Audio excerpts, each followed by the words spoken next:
Hey, Amanda and friends of the podcast. It's me, Rashid Hamid, CEO of Extra Hands Virtual Assistants, and you are back with B2B with Extra Hands. Today, we're going to be talking about how you can use a virtual assistant to leverage your finances. Not going to take a lot of your time today, but I think a lot of people might be overlooking a very easy way to use a virtual assistant in helping you with your day-to-day business finances. I've got three very strong examples that I want to talk to you about. And the first one is tax filing preparation.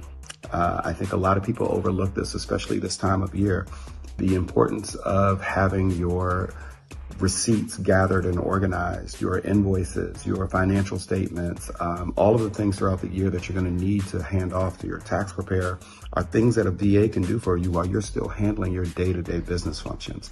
I think a lot of people would be surprised about the amount of hours that you can gain back and focus on running the day-to-day business while a VA is focused on this very important necessity, right? You can also use a VA to prepare documents to send to your accountant, ensuring that nothing gets missed.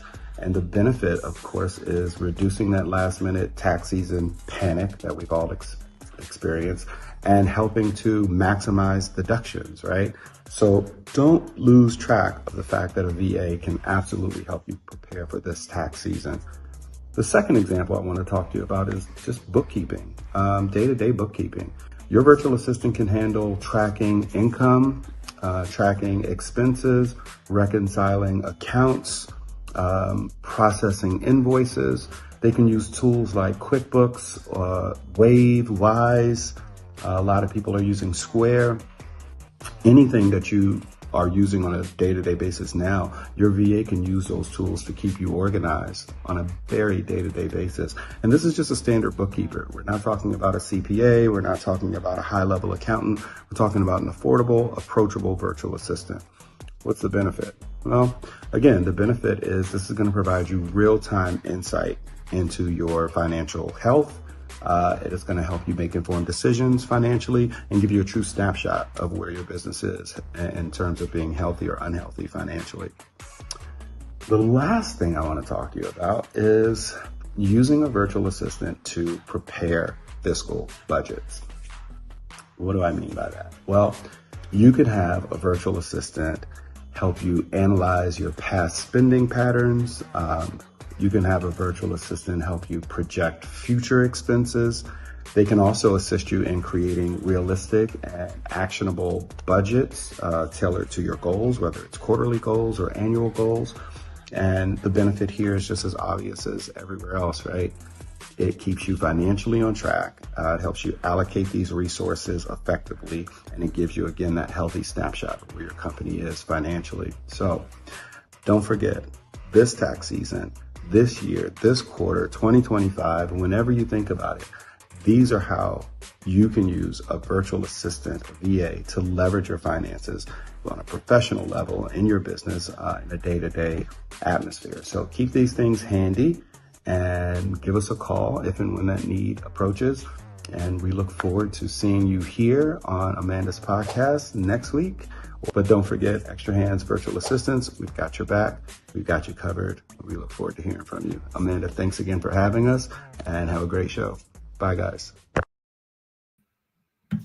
Thank you, Rashid. I am indebted to you, my friend Rashid Hamid, B2B with Extra Hands. Hi, everybody. It's your girl, Amanda Lockhart Davis, Life Uncensored, Navigating Adulthood, one episode at a time. Today, we've got a great show for you. We are going to be talking with a familiar face, a friend to Life Uncensored, Miss Nicole Garner. We're going to be discussing investment property. We're going to get some expert tips from Nicole, and we're going to talk about all the things that you may be thinking about as it pertains to investment property. If you want to get into it, if you're already into it, if you know some people are into it and you just have some double Dutch kind of thoughts on it, you don't know if you want to get in that rope or not, Nicole's going to help us sort it out. All right. So Miss Nicole Garner was with us very early on when we first started Life Uncensored, and she's come back with more expertise, and I appreciate her so much for that. Nicole is a broker and owner of Colner Realty, a boutique real estate firm located in Fort Washington, Maryland. She's been practicing real estate since, oh, I'm sorry, nearly 8 years. That's a long time, Nicole. I didn't realize it was that long. And she opened her brokerage last year with a focus on cultivating a space more in line with her core values. I love that. Nicole is an advocate for education, transparency, and empowerment in the world of real estate. She's a she's big on serving her community and individuals historically underserved or misinformed. That's a big one about the power of owning real estate. Nicole hopes to leave an impactful legacy in the lives of others by way of real estate. So welcome to the stage, our friend, Miss Nicole Garner. Hey, Amanda. Hey, girl, hey. Thank you so much for joining us. I'm so glad to see you. Yeah, back. I guess it was six months ago, 7 months ago. Time's flying. Time is most certainly flying. Yeah, gosh, was it that long ago? I think it was like June or July. Isn't it crazy? Yeah, you were right. Mm-hmm. You were right. Yeah, Yeah, and you're killing it. I appreciate that. Listen, it's having guests like you on that's really helping me to do just that. So we are glad to have you. So Glad to be here. let's just jump right on into it because we've got some inquiring minds wanting to know, all right, all about this investment property thing, how it works. And I know it can seem intimidating to some, probably most, Yeah, honestly. And I really want you to debunk myths, give some insights, give your experience and things of that nature. Make sense? it does. Yeah. Cool. So, firstly, let's just talk about, if you wouldn't mind just sharing with the audience briefly what your experience with investment property is. Yeah. So, I'm all about transparency. So I still consider myself a novice investor, right? And I will throw some names out there of folks that I follow and educate me, and I've taken classes and things of that nature. So I and became a landlord about 10 years ago. And that came by way of actually renting out my home when I was ready to move on and transition. So that was my We're going to first. pause right there. Yeah. We're going to pause right there. Audience, you heard how she said she is a novice, but then told me that she's been a landlord for 10 years. Okay, go ahead, continue. There you go. So that was essentially that became a rental property, and then I kind of took a beat and started my agent career at that point in time, and then wanted to get back into real estate investing, or I should say, start my career in investing. And the market was starting to change a little bit here in DC, as everyone knows. If you're in the DC metro area, the cost of living is a little bit higher. So I kind of took my show on the road and started investing in South Central Pennsylvania. It was an area that I was already somewhat well versed in, for personal ties to that community. And then I purchased a duplex, right? So one building, 2 units. And then I've kind of been trying to grow my portfolio ever since. So that is my where I am in the investment world, and other things that I've we'll talk as we go on, what I've tried my hat at.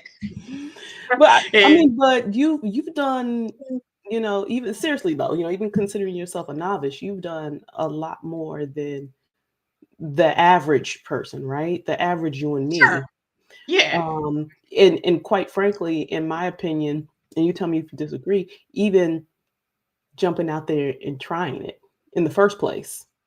absolutely. Absolutely. And then, there are you kind of figure out things that you want to do or you're open to, right? So, and like I Mhm. said, well, I'm sure we'll talk about this more, but there have been classes that I've taken for local gurus, so to speak, people that are in our community that are doing it, boots on the ground. They offer education, training, mentorship, and coaching. And that also kind of redirected me for things that I wanted to do in Mhm. investing.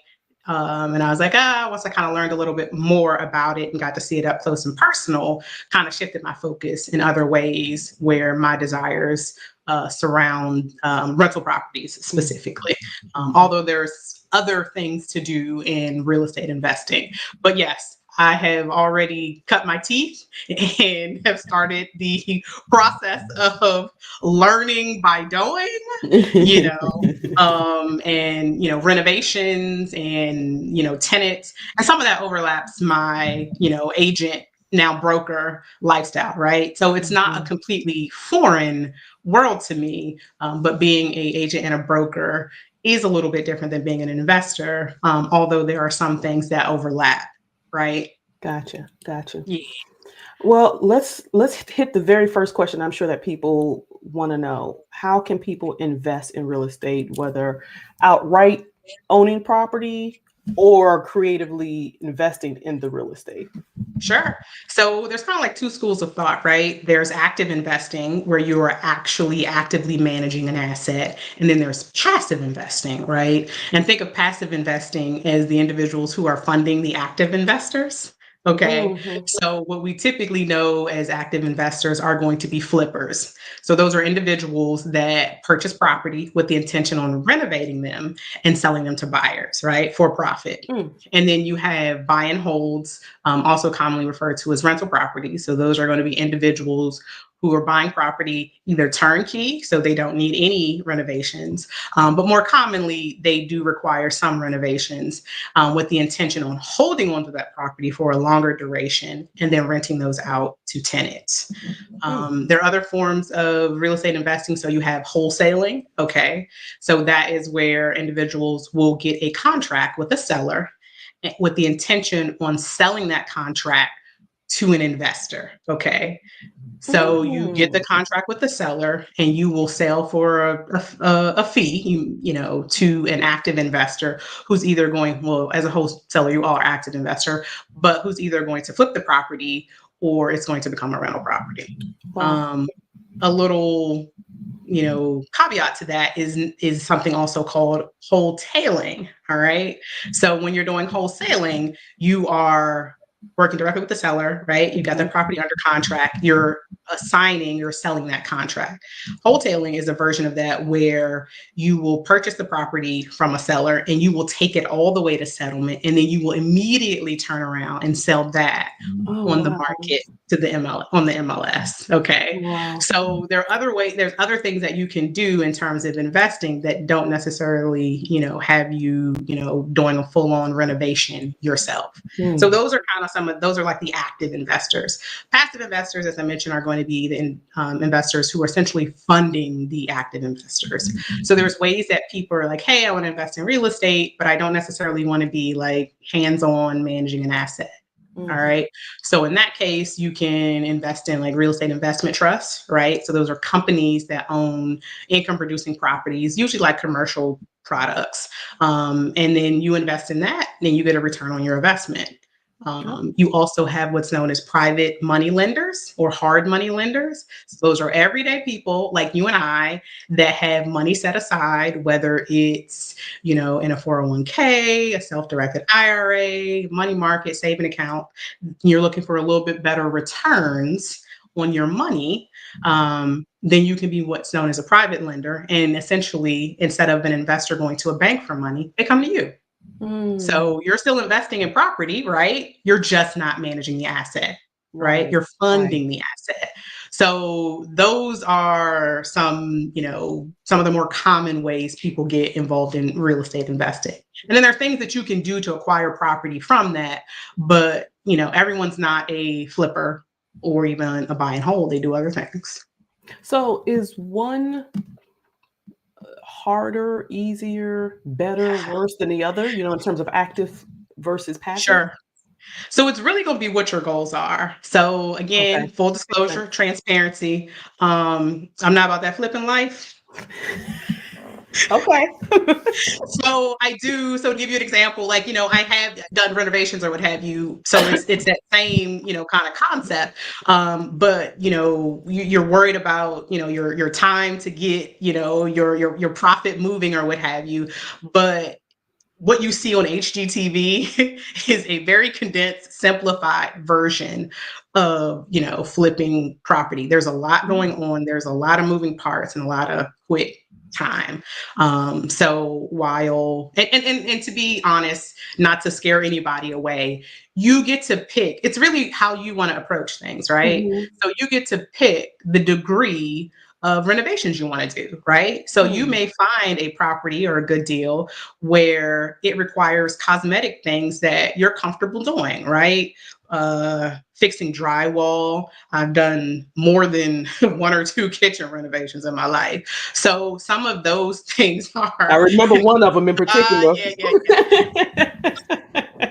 So, and then even on, properties that I've sold or working with clients on, the traditional real estate side. So those things, I'm comfortable with renovating bathrooms. I'm comfortable with renovating kitchens, drywall. I haven't done like full on guts, right? So, and that probably might be where that comes from in terms of like, but again, I have a property that was built in the 1900s, right? So that's something that comes with different characteristics. So yeah, I've taken stuff down and I've, seeing like the studs or what have you, but it hasn't been completely wiped out and completely built up. So I won't say that one's better than the other. It really depends on what your goals are, what your comfort level is, and what you want to do, right? So while I may, not be right now at this stage of my career big on the full on flipping, with my rentals, they do require some work. At the end of the day, you're usually going to have to do some renovation when you acquire a property. The degree of that renovation is going to depend on the state of the property and what you're doing with it. But I also like the buy and holds for other things that it brings you, right? So there's the cash flow, there's appreciation over time, there's the tax benefit. So that's, and we'll probably get to that. That's another thing, as a flipper, you're getting a big lump sum of money once you've sold that property. As a buy and hold, it's a little bit different, right? Gotcha. So, and then I have good relationships with my tenants, right? So the service that I provide is being able to provide safe and affordable housing for people and communities that I care about. So that's part of my why and why it kind of works for me in my lifestyle and what I'm doing. Gotcha. So not good, bad, or other. It's really what works for you. Makes sense. That makes perfect sense. Okay. So with that, as a first-time investor, what is it that someone should be looking for, or what should they know when deciding between a townhome, a single-family home, a condo, whatever? Like, how do you know which thing to touch or go after first? So, yet another really good question. And it's kind of going to depend. And while this is for investors, this is also going to be for individuals who are in a property or purchasing a property that they're going to live in with the intention or in the future, maybe turning it into an investment property, right? So like a rental. All right. And the reason I say that is because you're buying into a community. And if you're buying, for example, a condo, or a townhome or a single family home, those come with governing documents. They come with bylaws. They come with things that you can do to the property, right? So you have to read those documents. You have to, if your goal is to be a buy and hold investor, right? So you want to do rental properties, then you need to read the documents to make sure that you're purchasing a property where you can do that. Right. Yeah. So lots of folks will, there's some investors that they're just looking for a good deal. They're a bit seasoned, so they're in different markets. Usually when you're starting out, you tend to be in a central market, or you might be trying to work on a particular niche. So if you are looking to work on condos, right? First of all, you need to make sure it's a condo. There's a difference between a condo and a co-op. And the only reason I bring that up, it's a little bit of a sidebar. People may not be familiar with the term co-op nationally, but again, and they're not uber common now, but in our area in Washington, D.C., they still have co-ops. Okay. So there's a difference between a co-op and a condo. A condo, you own the unit, and then you share ownership of common elements with other unit owners. In a co-op, you don't own a unit. You own shares in a corporation, and you have a proprietary lease to that unit. Okay. Yes, nonetheless, they all come with, like I said, governing documents, and you have to read that. You have to know what you're buying. Some of the communities around here, it may be hard to discern. You may think it's a townhome, but it might actually be a condo, right? Wow. Okay. You can have communities that are layered, right? And when I say layered, I mean you can own a condo and you have a condo association, you have condo fee, you have documents that go along with that condo, but it could be part of a parent homeowners association. Aha. Okay. So again, you need to read the documents and know that, again, if you're purchasing for a flipper, it may not pertain to you. You're coming in, you're renting a vacant property, you're reselling it. But Right. if You're you're in and trying out to of hang there. on to it, if you're trying to hang on to it, you need to know that you can buy a property that you can actually rent. Now let's go a little bit deeper. Okay. So yes, you can rent it, but your goal is short-term rentals. You want to get involved in this Airbnb, this VRBO game. Well, what happens if you can do rentals, but you can only do long-term rentals? You can't do short-term rentals. Oh. And this is a real thing because where in my community where I live, we had a homeowner, or excuse me, actually, they still live here. We have a homeowner that purchased and during part of the pandemic started renting out his home as for short-term rentals. Well, it's against the bylaws. Wow. You can't do it. And for those who don't have no idea about ownership whatsoever, bylaws. Sure. Give us a quick glossary term here. So bylaws are the governing documents for your community, right? So it basically, in a nutshell, tells you what you can and you can't do on your home that you own. Yeah. So yes, people will sometimes scream and holler, I could. Yes, but when you purchased in that community, you read those documents, or at least you were supposed to read those documents. You were supposed to. And that might be HOA. That might be a community that has HOA and those bylaws, and it may not have HOA, but the community itself has its own set of bylaws. Absolutely. And then same thing for like a bit of a one-off. Same thing, you have sometimes land restrictions, right? So it may not be a formal HOA, or you might be wanting to get into the developer game, right? Which is I'm nowhere near that yet. But let's say you're, looking at a particular county or city or township, and you've read, this is just an example, in order for you to create a single family home, the minimum lot size has to be 1/4 of an acre, right? So then you see a good deal on a piece of land that's 1 acre, and you're like, oh, bet I'm gonna subdivide this 4 times and I'm gonna get me 4, single family homes out of it. Not if it has deed restrictions, you won't. Doesn't matter what the county says. Doesn't matter what the township says. There could be deed restrictions. So you kind of got to know what it is you're buying, right? And obviously what your end game is, right? What you're doing, what you're trying to accomplish, and you kind of work back from there.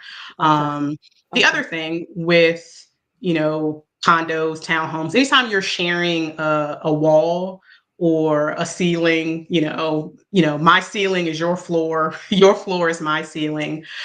Keeping in mind that things that you do, and if you're buying and holding, things your tenant has the potential to impact others, and things that others do have the potential to, I'm probably not using my words right, impact you. Okay. Another real life scenario. Property that I own, condominium, top floor. There was a pinhole leak in one of the pipes in the unit. So my tenant was unaware of any issues, right? It's behind the wall. So sometimes with the pinhole leak, the only way you catch it is someone that's impacted by that notices it. Yes, exactly. Or it's really quiet one night, you hear some hissing noise and you're like, what's that? Because people know their house, right? So I'm minding my business one day and I get an email from the property management company. Again, while I'm, renting that place out, I'm still the owner, so I'm still getting notified anything that happens. Right. And they're like, hey, we've got an issue that we believe is coming from your unit. All right. So I get in contact with the occupant and eventually the owner, because that unit was also being rented out. And to my surprise, it was not the unit below my property. It was the unit below that. So yeah. Wow. Long story short, the reason that the unit owner below me didn't catch it is they were away for weeks visiting their child. So as the owner of that, and that's now my property, I'm now responsible for mitigating the issues in the unit below me and the unit below that. So all three again, units. yes. So I had to repair the pipe in my unit, and then I had to repair the damage that was caused by that pipe. So again, it's not, it's a business, there's a risk to all of this. These are things that you have to take into consideration. But that's, for some folks, condos or attached units is their niche, and others, they won't touch it. They're in the single family world, or they're in the multifamily world where they're controlling that whole entity, right? So yes, multifamilies, you have a party wall, things are sharing, but you own the whole building. So you can do what's necessary to mitigate an issue. When you're, condo, in terms of an apartment style condo or a townhome, you've got to work with other homeowners. you got to work with tenants. Right. Yeah. Right. And you hope you're nice too. Like, you know what I mean? Like, you can't, you have to have the personality to be able to, or you have to have someone, if you're going to use a property management company, to have that personality to be able to mitigate these issues in a good, in a optimal way. Right. So we're talking teamwork and customer service lumped in one big ball. Yeah. It's a business. It's a business. That makes sense. It's a business. Yeah. Wow. Okay. I want to shout out Steve Mans. He hopped on. Yeah. Shout out Rashid. He hopped on. He says, two of my favorite business women. Hey, Rashid. And E Trish. I'm not sure who that is, but E Trish joined. Hey, E Trish. Hey, E Trish. Your name, and so I'm glad to have you. We're always glad to have new folks chime in. So yes, thank you for that. Okay, so wow. Listen, you are giving us some serious gems right here and things to think about, right? Like, food for thought. So moving right on, let's talk about the neighborhood, because we just talked about, like, okay, you hope you got some neighbors that will work with you, like in a condo situation. Let's talk about the neighborhoods. Like, how do you evaluate as an investor, as a person who's taking this route of investment property? How do you evaluate the neighborhood's potential for, longevity? Investing. Yeah. And it's really, so, and again, and keep in mind, you're probably gonna get sick of me saying it. It depends. It's going to depend on what your goals are, right? Okay. What you're trying to do. So an investor who is wanting to flip is going to look at a neighborhood one way.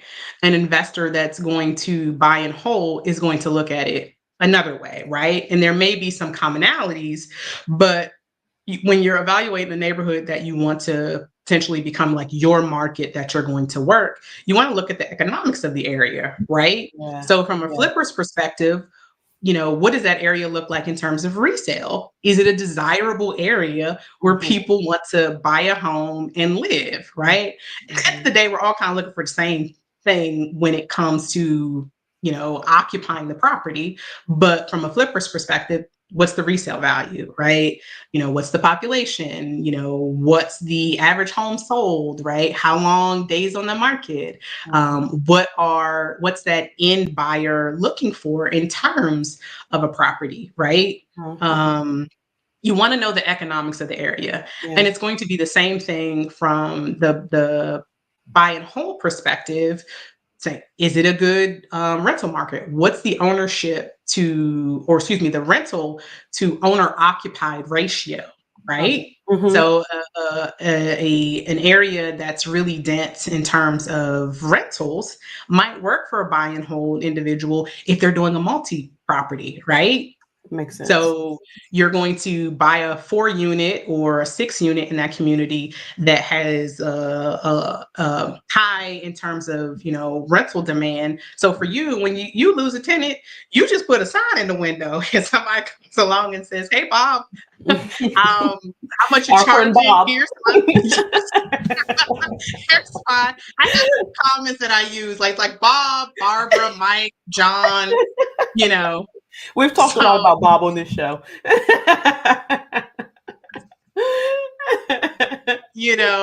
So that might work for you, right? Yeah, But yeah. if you're if you're flooping, you have to ask yourself, this may look like a good numbers wise, but does someone who wants to be in a community long term and wants to build stability and pride of ownership and eventually, pass this on to, their heirs, do they want to be in a community that's very transient, right? Mm-hmm. And I don't mean it in a negative way, Right. but you If gotta there's a look lot of at it in terms traffic of in that check, sense. Yeah.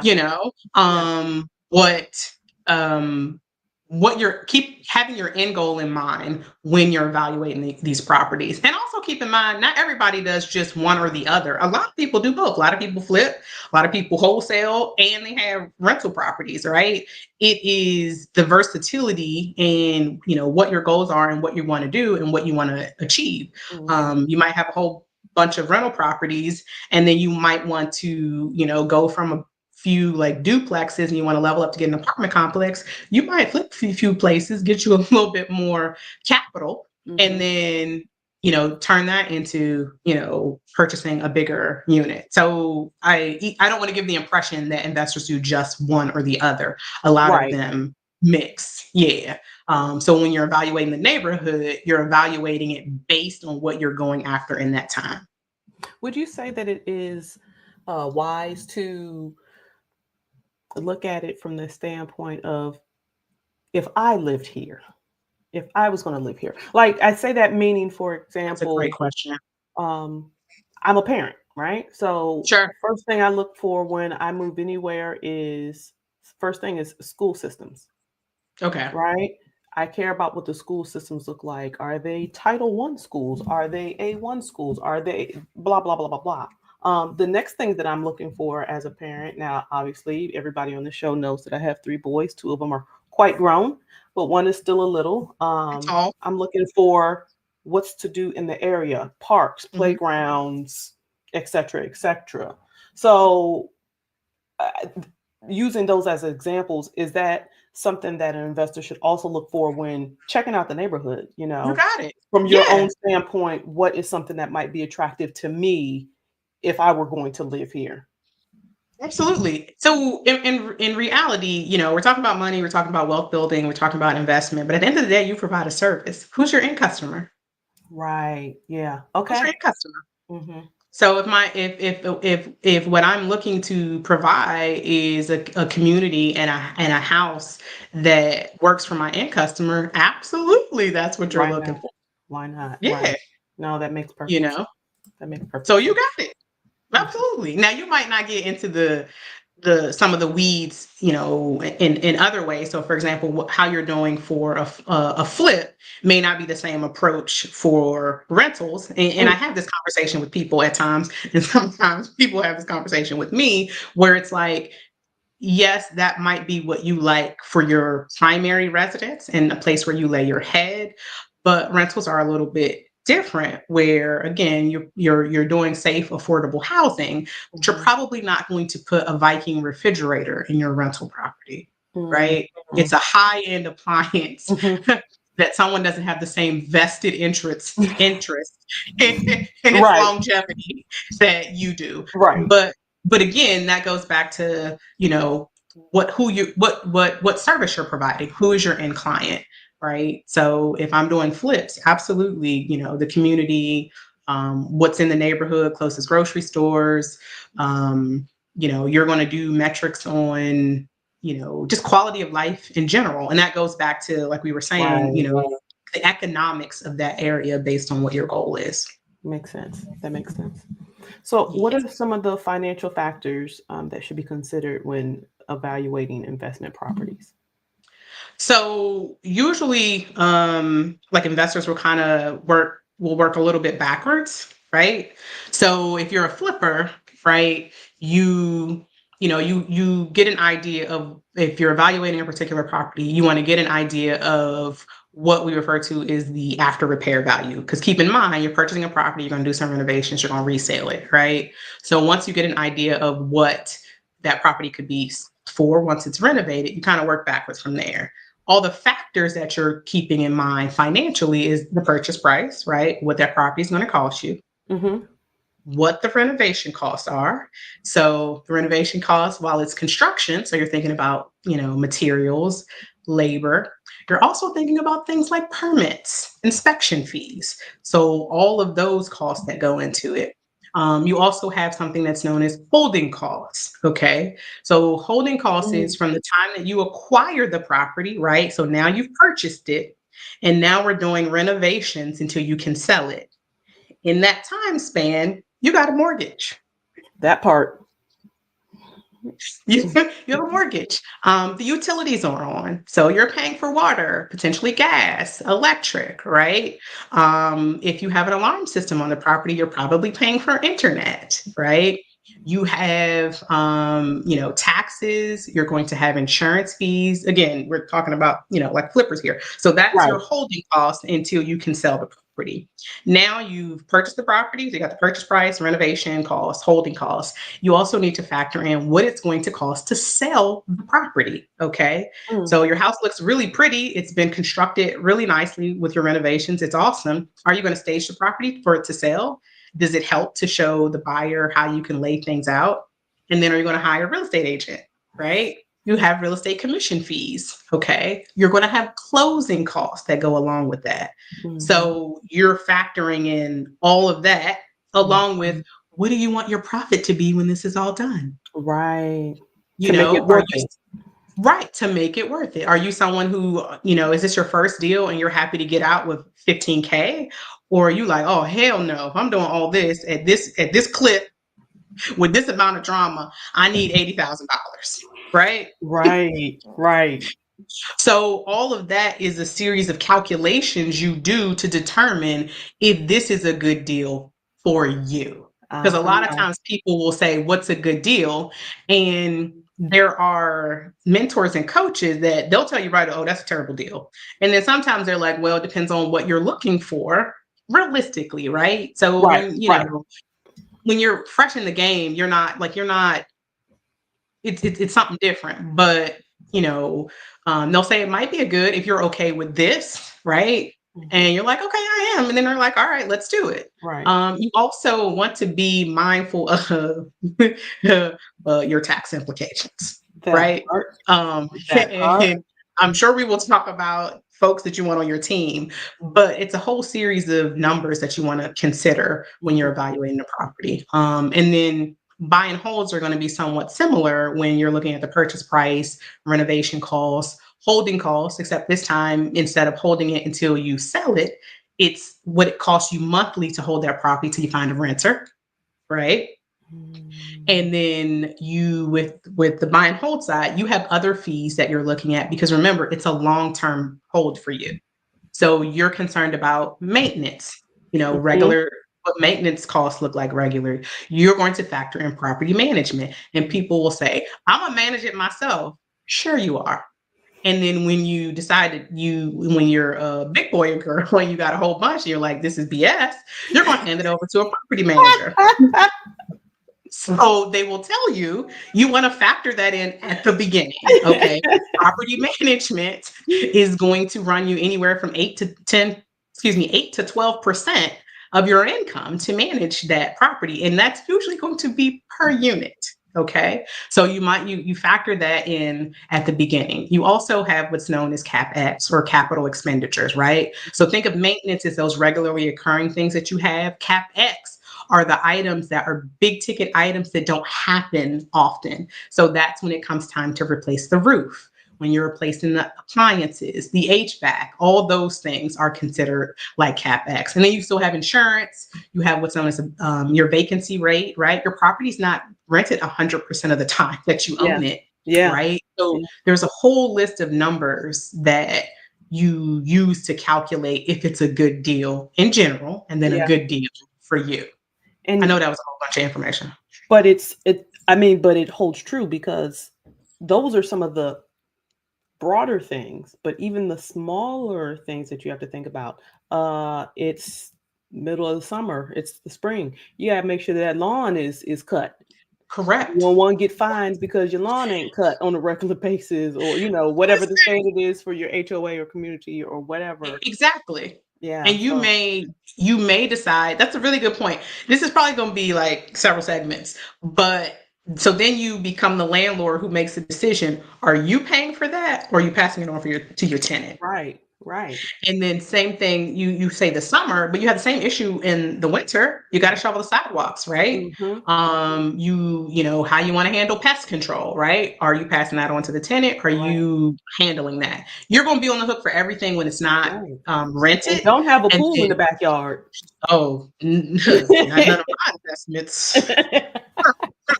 Not none of mine. Okay. But you will commonly hear you have to know your numbers.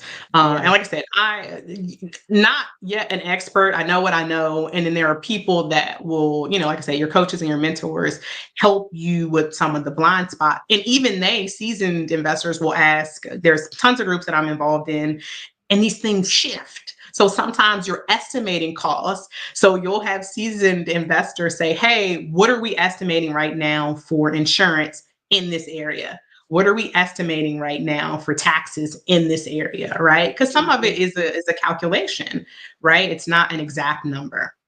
But yeah.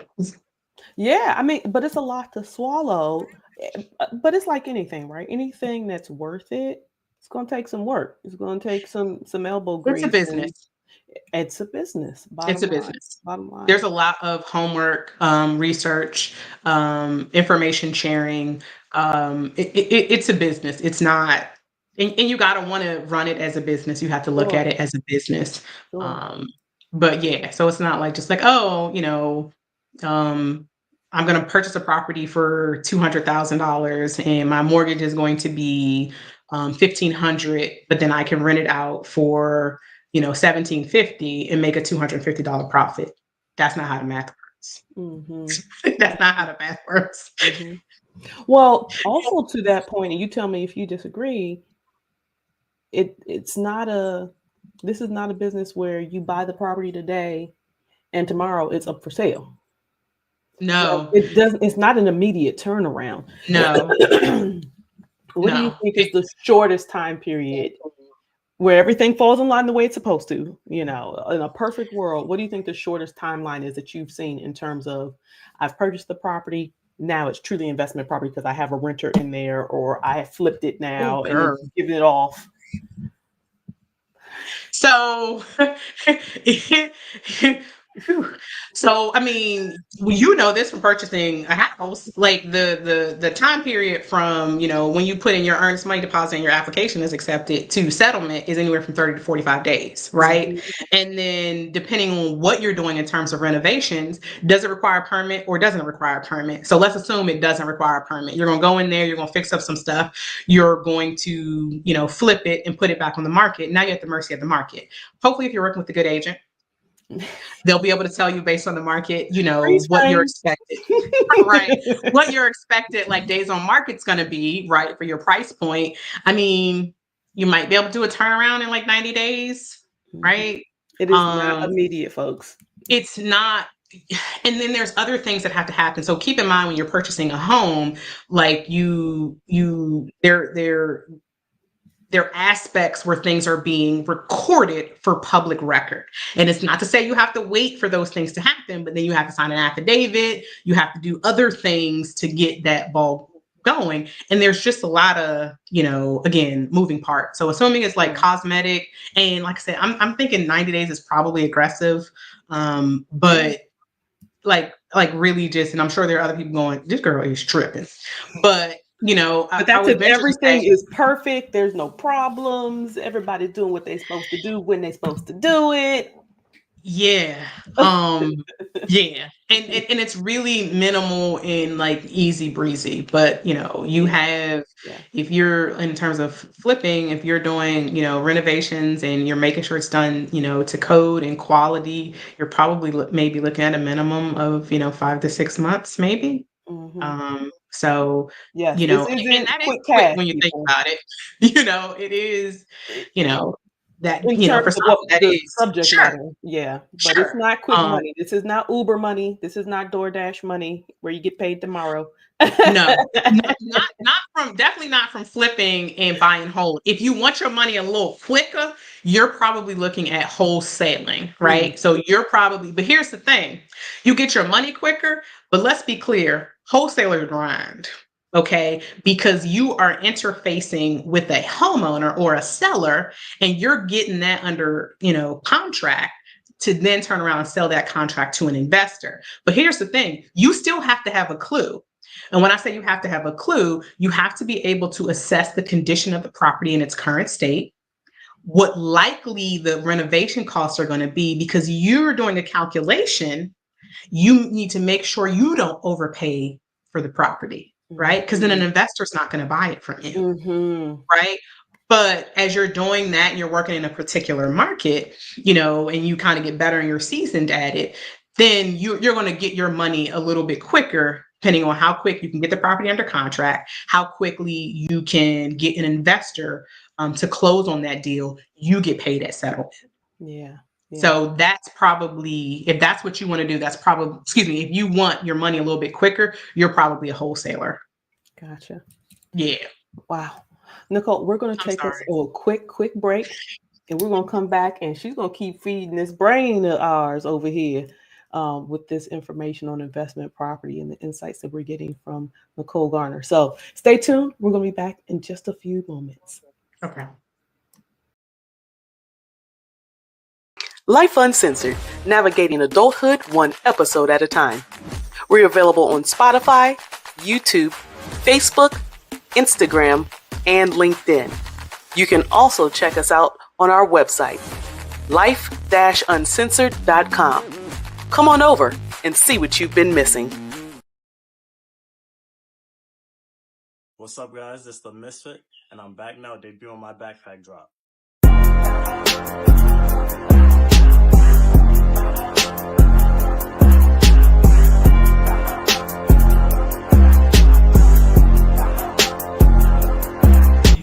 Hey, what's up, guys? If you're ready to get your backpacks, you can go on the misfitllc.net/shop, or you could DM me. I do DMV deliveries. Drop-offs are always available, so let me know.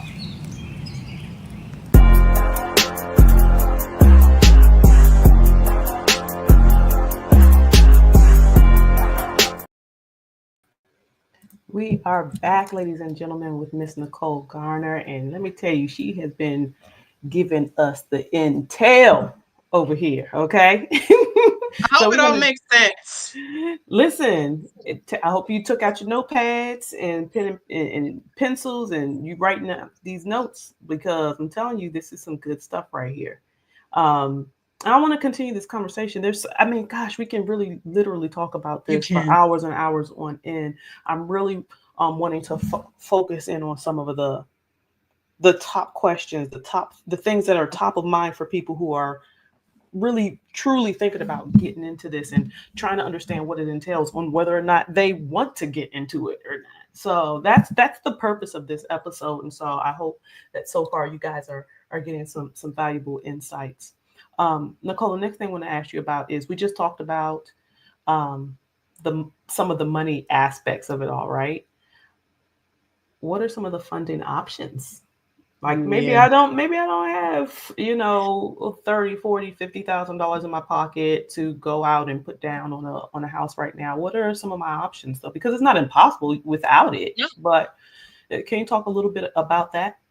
Yeah. So there are, traditional banks, lenders, right? And that's in the scenario that you mentioned. So let's say that you are a first-time home buyer, or you're looking to purchase a primary residence, right? And you want to be able to leverage this as an investment property. So you can approach it in a couple different ways. One that, has become a little bit more popular in is house hacking, right? So you're going to actually live in the property. So let's say you find a duplex, triplex, quadplex, or what have you. You are going to purchase it as your primary residence. You're going to live in one side and you're going to rent the other. Okay. And the reason I'm using this as an example, because I'm going to show you two different scenarios as it relates to the funding piece of that. If it's going to be your primary residence, even though you have multiple units, then your down payment is going to look similar to how a down payment would look on your primary residence that's not a multifamily. So you're looking at being able to get into a property anywhere from 3 to 5, as low as 3 to 5%. Okay. If you already own a property, it's your primary residence, and you're buying something else as an investment, and you're going the traditional bank route, you're going to be in the ballpark of that 20, 25 to 30% down payment. Okay. So traditional banks are still very much an option. And I wanted to highlight, you can do investing in a creative way if you're going to house hack, which is, live in the property, if you've got multi-families. You also have, going back, what we talked about is, private money. Okay. So instead of going to a traditional bank, Wells Fargo, Bank of America, you're going to a private money lender, which is everyday individuals who are going to, and they're still going to assess you like a bank, but the terms might not be as aggressive. Okay. And then they're going to give you funds versus a traditional bank. And keep in mind, people do this. This is a legal thing, right? There are contracts involved. You're still recording, information as public record. But again, it gives people an opportunity who are to work within a trusted network and leave some of the, nuances and red tape that comes with traditional banking. Make sense? Absolutely. So you also have options, for example, seller financing. Okay. So seller financing is when the individual that you're purchasing the property from finances your property. Okay. So let's say you own your house, right? You've paid it outright. You and the hubby are moving to Aruba. Okay. And I know, right? I knew that would get you. And you want to, you're going to sell your property, right? And the investor says, hey, how would you be interested in seller financing? And you're like, let's do it. So now you're the bank. And again, you're still going to, get this in a contract, right? It's still going to be recorded for deed. You're still going to evaluate the buyer the same way a lender or loan officer would evaluate, a buyer in a traditional scenario. But now you've sold the property, right? And you're getting funds every month when they're paying the mortgage. So it's not going to Bank of America, it's going to Bank of Amanda. You see, you follow me? Yes. So that is an option, and a very common one for funding investments. Then you have you yourself, right? So you've got the option if you own a primary residence. Most people, if they purchase before 2022, and they didn't, get into a bind or do something foolish, someone's got some equity sitting in our property. People take out, home equity lines, and they use that to fund their deals or a portion of their deals. So your home has now become a bank. Okay. And then, it's readily available cash, whether it's, money you have in savings, even though, like I said, people may not have liquid money available, but you can leverage your 401k. People have self-directed IRAs, right? So self-directed IRAs let you directly invest into real estate, right? You don't even have to take a loan.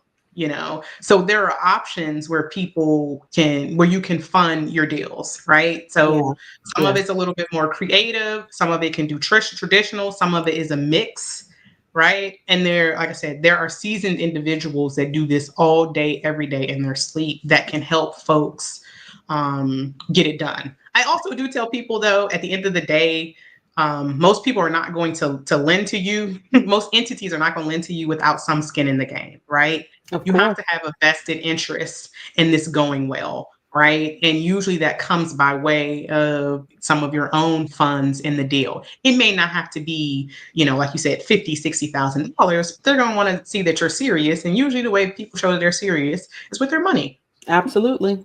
Put your money where your mouth is. That's it. That's it. That's it. So what are some of the common mistakes that first-time investors make when going into purchasing, whether it's purchasing their first property or just starting out altogether? Maybe it's talking to the wrong people or not going in taking the steps in the correct order. Like, what are some common mistakes? So usually it is paying too much for a property, right? Underestimating costs, whether it's costs for repairs, costs for your holding costs, other fees, and then exactly what you said, which is working with unqualified individuals. And when I say working with unqualified individuals, that can be anywhere from your contractor to your coach. And the reason I say like your coach is there are a good amount of people in our area. So for those that are in the DC metro area that are here investing here, who are teaching here, who are coaching here, they're familiar with the market. If you go to or you're working with a individual who invests in another area, you're probably gonna miss something, right? They're not qualified in your market. Real estate is market by market. It is not a broad sweeping what works in Indiana works in Maryland. Hell, what work in Virginia might not even work in DC. Facts. We've seen that. Yeah. Yeah. So you want to work with qualified folks that kind of know what they're doing and can kind of coach you through what you're supposed to be doing. But usually the biggest mistake is, underestimating costs, underestimating paying too much, and not working with qualified individuals specific to your market. Got you. So do you think that there is I guess I'll say, like, is there a commonality that people should move towards when just really getting into this world? Is there, or is it like you were saying earlier, some things is really just based on what you want to do, what your goal is, whatnot. But are there any things that are in common that people need to really know? And if they don't know anything else, you need to know 1 + 1 = 2 as it pertains to getting into this world, regardless of the type of property you're trying to invest in as your first time. Yeah. So you have to educate yourself on the market where you're investing, and it can't really be overstated, right? You also have to be able to understand and crunch numbers, right? So and whether that is working with someone who, there's tons of worksheets where you can plug in numbers and it'll spit something out, but you still have to take that information and kind of lay it over top of your market, right? Does that make sense for where you're investing? You're gonna have to educate yourself. You're gonna have to have some basic understanding of just how real estate works, right? If you're a flipper, you want to know, there's going to be certain key things that all flippers are going to want to know for a particular market. What are the real estate commissions in that market? Is that particular market, are sellers, and is it common for them to give concessions, right? But there are things you're going to have to learn about the market where you're interested in investing. Yeah. Whether you're a flipper, whether you're buy and hold, whether you're a wholesaler, period. You have to educate yourself on your market. You have to be able to understand numbers and how that impacts your bottom line, period. Doesn't matter what you're doing. Gotcha. Did that answer it a little bit? I think you did. I mean, okay. Yeah, I think you did. So how do I know? Like, I'm watching Life Uncensored podcast, and I'm listening to, everything that Nicole is talking about, and I'm picking up everything she's putting down. but am I really ready? How do I know the answer to that question? I mean, are you ready to, kind of are you really ready to run it as a business? It's not, it's work, guys. And it's rewarding work, right? From the perspective financially, it's rewarding. You being able to provide a service, to your community, you being able to, right? Because that's part of it, or any community, right? No one gets into like, I'm just going to turn over this piece of crap to whomever and whatever. Your name's attached to that, right? Like, so, there are people who are like, oh my gosh, thank you. I'm a first time home buyer. I'm the first person in my family to be able to, purchase a home. That means something. Let's just, be honest, but you still have to run it like a business. It takes work to find deals, right? Yeah. And then it takes work to find good deals, right? So you have to be willing to do that work. And that's on top of if you're running a different business, if you already have a 9-to-5, if you have a family, if you're so you got to figure out around that how you work your real estate investing business, right? So are you ready to run it like a business? Are you eager to learn and do, right? Are you like, what is your why, right? It can't just be the money. And it's interesting because, a little bit of a sidebar. So I got into real estate as an agent to build capital to buy investment properties. And then what ended up happening was I enjoy selling real estate, right? And it's I'm open about it on my website. I'm open about it with clients, it's no secret, I was dual career. So, I made good money in another sector in life, right? Yeah. But there was something missing that is not missing on the real estate side, both from being an agent or broker and from being a landlord, right? So what's your why? Right? Like, why are you doing this? Money's going to be made if you're good at what you do. I don't care. Like, very good. Like, it's a moot point. No, you're right. That's absolutely right. Like, but you're providing a service. You need to run it as a business. And then are you willing to have some skin in the game, right? You don't have to be like completely debt free and have an 850 credit score to get involved in investing. But you're gonna have to have some skin in the game. So are you willing to put that in, whether it is some money that you have or whether it's, leveraging your credit score to have your name on a document to a private money lender. And should this go south, you're the person ultimately responsible, right? So, just basic. Are you really ready to do this and take it seriously? Because it's not, like I said, big reward, but it's, these are some big numbers involved, right? Yeah. So, and I would add to that, how thick or thin is your skin? Because something's going to mess up, something ain't going to go right, something's going to take longer than what was quoted, something's going to, and if you, quite frankly, have tissue paper feelings, then this is probably not the game you want to play. Or it'll toughen you up really quickly. One or the other.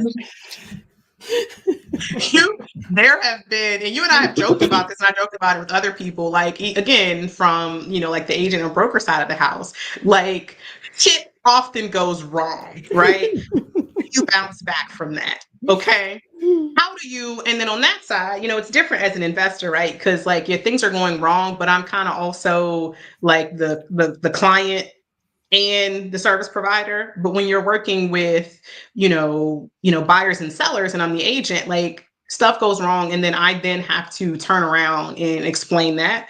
I then have to be creative how I fix it. Cause it's like, oh, that's awful that happened. That's terrible. I'm angry. How are you fixing that? And I'm like, create the problem. It doesn't matter. You are the agent. You're on the hook for fixing this bullshit. Like, I don't care what it is. Period. So, right. So that's the other thing. Like you end up having to be, creative. But here's the thing: it's a team sport, right? You're not the only. It's not just you. You should have a team around you. You should be working with a coach or a mentor. Even as you get seasoned, you may not have someone who's like right there over your shoulder guiding you every step of the way, but you can pick up a phone and call and go, yo, this is a new one for me, and the other person on the other end might be like, ooh, might be what I try. Or they might be like, girl, that happened to me back in 2019. These fools, and they walk you through it, you go do it and you're fine. It's a team sport. It's not an individual sport. Even on HGTV, they show you it's a team sport. So true. They can't hide that part of they can have that segment of the show. Do you know what I mean? You're right. The contractor's like, and you're like, the investor's like, shit, what are we doing? What are we doing? I don't have any more money, So guess we're not adding that half-bath. So we got a question that came through, and I don't want you to spend a lot of time on it, but because it's kind of not necessarily where we exactly are, but it kind of is at the same time. Yeah. The question is, Nicole, what are your thoughts on international property investments? Ooh, so that is a whole nother realm, right? But they do have there are, like locally, I think for the most people that I follow, they're domestic, but you do have domestic like agents and groups that do invest internationally. So if that's something that you're looking to do, for me, I think the rules are still the same. So if you're looking to, I don't know, invest in Panama or something, you probably want to surround yourself with folks that are doing things in Panama where you can partner and learn. Because now you're in a whole different, whether it's a country or whether it's a state, it's a whole nother set of rules and regulations that you have to adhere to, right? There are a whole nother set of financing scenarios that you're going to have to deal with. Right.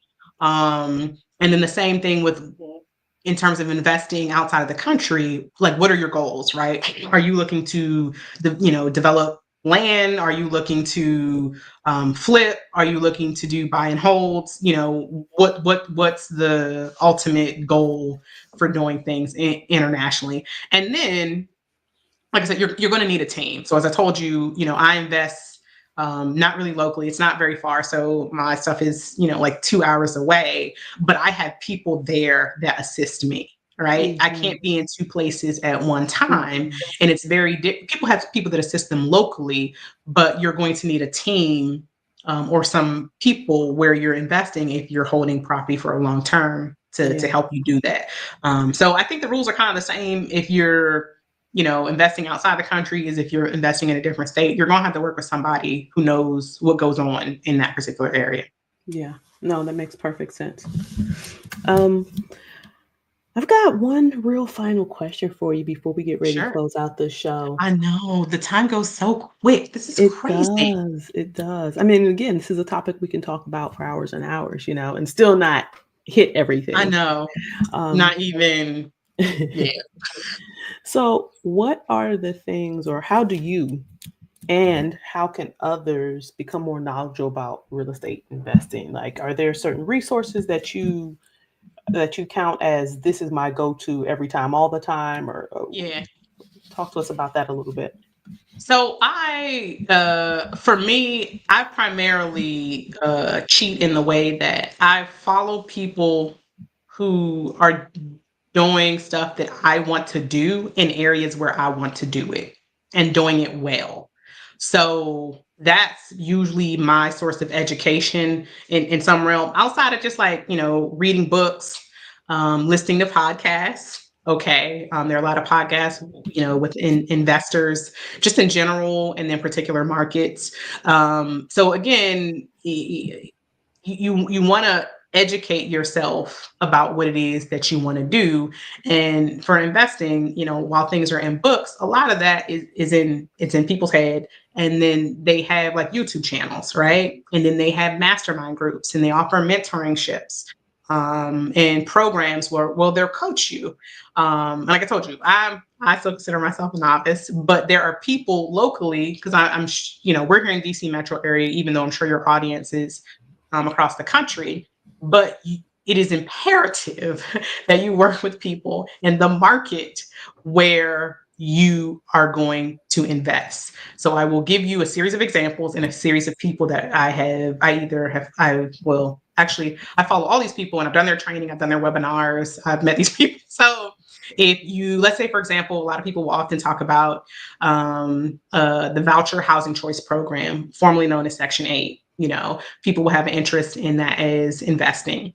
There is a guy here in DC. His name is Dr. Joe Asmo. That is what he does. He has been doing it for 30 years, and he is the real deal.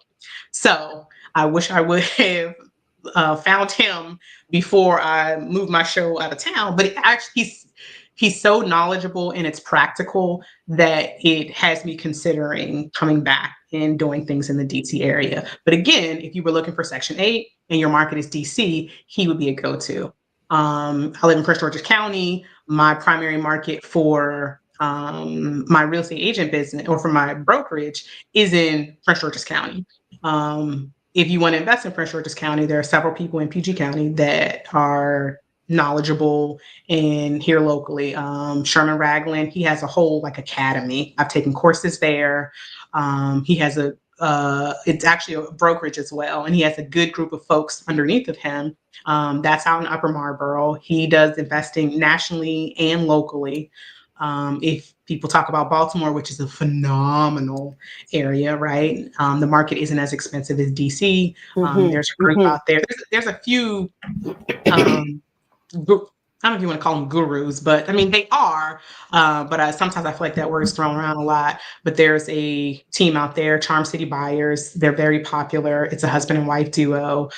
They're full on developing now. They've got a construction company. But all these people drop gems for free on YouTube. They have social media for following. And then if you want to level up and get down and dirty, they're ready for you. And most of their stuff is affordable, but you're paying for their service, their time, and their knowledge, but they're doing it in that market. So if you were interested in Baltimore, those are the people that you should go to.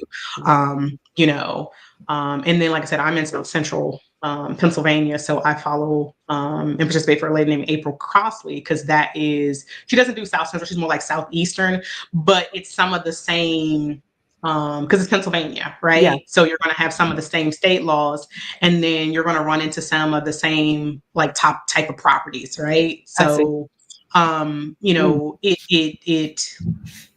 I actually got hooked up with an individual from her group that I remember walked me through my whole terrifying home inspection report for one of my investments once. She literally spent 2 hours on the phone with me walking through. I kid you not. No money, no just help you, paying it forward again. This is your why, but you want to educate yourself, get in the group, stay motivated, because, again, it's not, it can be a little taxing at times. So you want to be around people who are hey, you could do this, and this is how you could do it. Let me show you.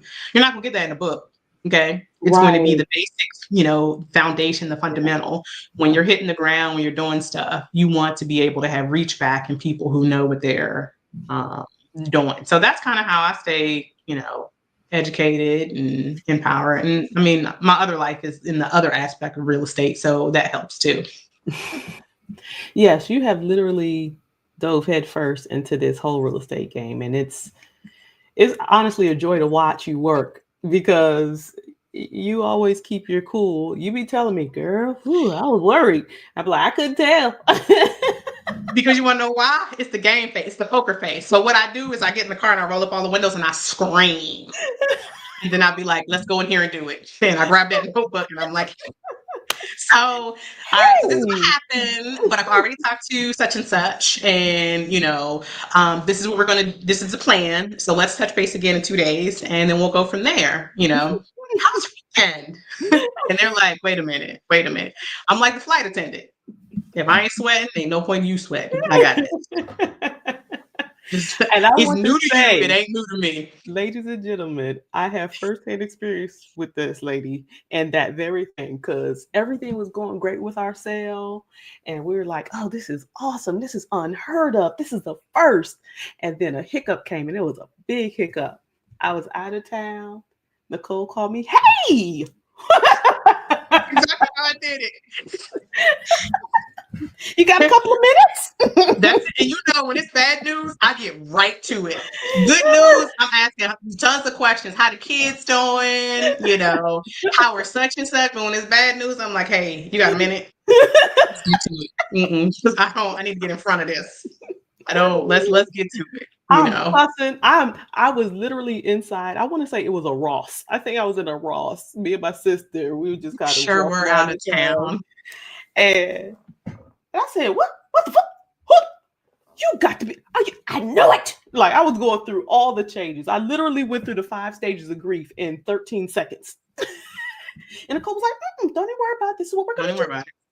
And I was like, oh, okay. All right, well, call me back.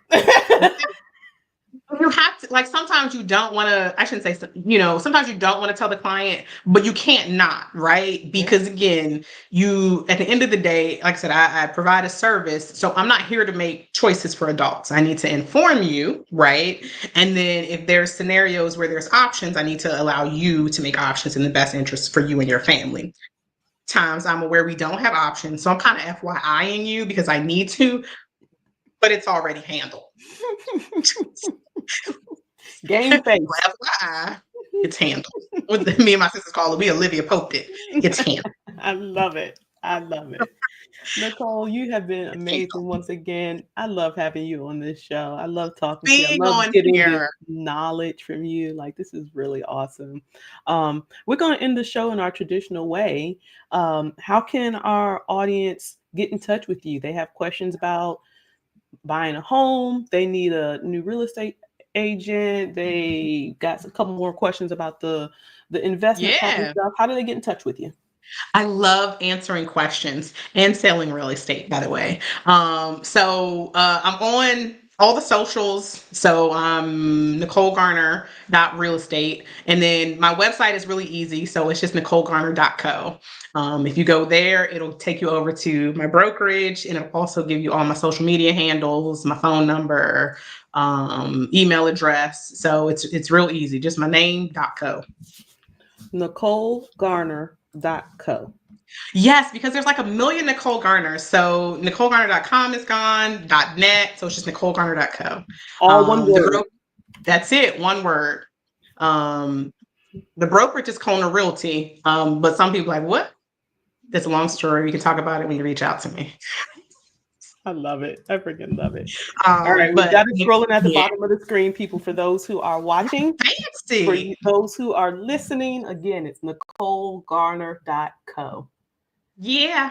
Awesome. So you want to go to her site, you'll be able to get in touch with her, find out all her socials, follow her, all that good, great stuff that you want to do. You have anything upcoming, any engagements, events, listings you want to shout out, anything like that? We got new agents onboarding, so they will be on the website up soon. Let's see. I'm drawing a blank. I got something going on next month, but I think that's another event, just kind of like 101. It won't be like broadcasted live. It'll probably be replay on social. And then what else? I don't have anything percolating at the moment that's like, active from that side. I'm working with like a bunch of buyer clients at the moment. But the socials will keep you updated on everything. Like, follow, share, people. Go to NicoleGarner.co, find out how to follow her socials, keep updated that way. All right? Yeah. Nicole, I greatly appreciate the subscriptions. Yes. Oh, yes, absolutely. Tell our audience either your greatest joy or your favorite quote for today, and why is your favorite quote? So I think as I kind of go through quotes, like I go through like my favorite drink at the time. So it's mostly where I am in life. And sometimes I'm drinking, bourbon, sometimes I'm on a little gin. Right now it is you will face many defeats, but don't be defeated, I love right? it. So it's like, okay, it's all right. Let's get up and get at it again. So that's kind of where I am in life at the moment. I love that. I love it. You all, Mrs. Nicole Garner from Colner Realty. Her website, again, for those who are listening and can't see it scrolling across the bottom of the screen, Nicole Garner, all one word, .co. Check her out. Like, subscribe, share, follow, all the good stuff. And trust and believe Nicole will be back. She's a good friend of Life Uncensored, and we love having her. Thank you so much, Nicole. Thank you, Amanda. Looking forward to coming back in the future. Absolutely. We're glad to have you. I'm going to ask you to sit tight with me while I finish closing out the show, if you don't mind. Sounds good. Sure thing. All right. Nicole Garner, everyone. We have a few things to hit on before I completely close out the show. What a great episode. What a great conversation. Nicole, as usual, always dropping the gems, always staying transparent and honest, and keeping us informed. If you have a topic that you'd like us to discuss, you'd like us to cover, or if you'd like to be a guest on the show, go to our website, life-uncensored.com, life-uncensored.com. Scroll down to the bottom and fill out a form. Reach out to us, and we'd love to have you, love to hear from you. Make sure that you tell us what you're looking to do, and we'll be in touch. Also, if you'd like to advertise or promote a service or product that you have, same thing, go to that same website, life-uncensored.com, and fill out the form, and we'll be happy to talk with you and get your information broadcast. I want to give a big up to my Facebook followers. We are well over 11,000 followers on Facebook. Thank you guys for tuning in, for watching, for liking, subscribing, for sharing, for following, all the good stuff. Keep it up. Tell your friends, tell your families, tell your neighbors, tell your coworkers. Life Uncensored, navigating adulthood one episode at a time. We are on Facebook, Instagram, YouTube, Spotify, and LinkedIn. So follow us on all of the platforms. We love to have you. We love talking with you, and we love sharing with you. Additionally, Jax Consulting Services, that is my company that I am the owner and CEO of, will be appearing on Saturday, February the 8th, at the Manassas Park Library for the Black Excellence Expo. We'd love to have you. It's a free event. Come over, drop in. You'll see a lot of entrepreneurs talking about their business, how they can help the community, how they can serve you. And we're also celebrating Black History Month in doing so. So it's called the BEE, Black Excellence Expo. That is at Manassas Park Library on Saturday, February 8th from 11 a.m. to 4 p.m. All right. And I'm going to end the show with my quote of the day. And actually, I have two because I thought they were appropriate for this episode talking about real estate investing. And the first one comes from Mark Twain. Very simple. Buy land. They're not making any more of it. I love that quote. Simple and to the freaking point, people. And then the second quote coming from Robert Kiyosaki, the author of Rich Dad, Poor Dad. Real estate investing, even on a very small scale, remains a tried and true means of building an individual's cash flow and wealth. That's some food for thought for you all. Enjoy your evening. Make sure that you stay hydrated, stay healthy, and do something kind for someone. You never know. You might change the world. Until next time, toodaloo.